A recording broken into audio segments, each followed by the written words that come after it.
Master minds the pride of India. Inter, MPC, BiPC, MEC, CEC చదివిన విద్యార్థులకు CA మరియు CMA foundation కొరకు నూతన బ్యాచెస్ ప్రారంభం.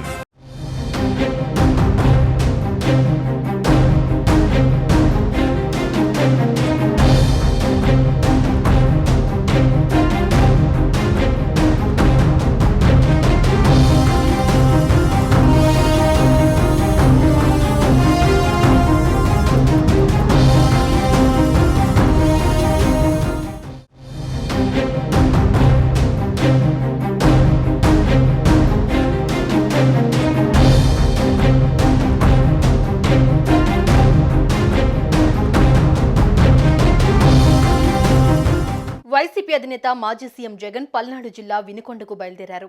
బుధవారం రాత్రి హత్యకు గురైన షేక్ రషీద్ అనే యువకుడి కుటుంబాన్ని జగన్ పరామర్శించనున్నారు. ఈ నేపథ్యంలో గుంటూరు రేంజ్ ఐజీ త్రిపాఠి కీలక ప్రకటన చేశారు.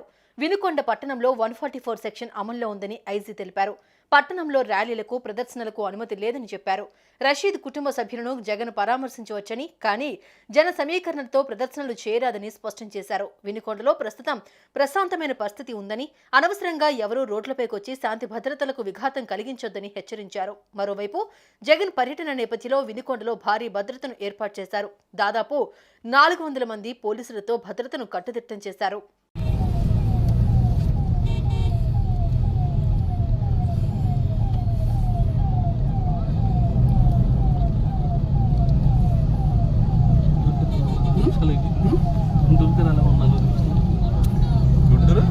గుంటూరు కెనాలా 40 నిమిషాలు అయింది.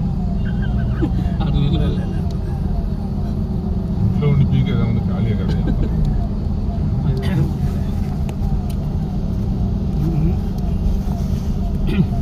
నిమిషం లేట్ అయితే హార్న్ కొడతా ఉండేవాడు సార్. ఎందుకు వెళ్తున్నారు?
సుమన్ టీవీలో మీ పర్సనల్ అండ్ బిజినెస్ ప్రమోషన్స్ కోసం కింది నెంబర్కి కాంటాక్ట్ చేయండి.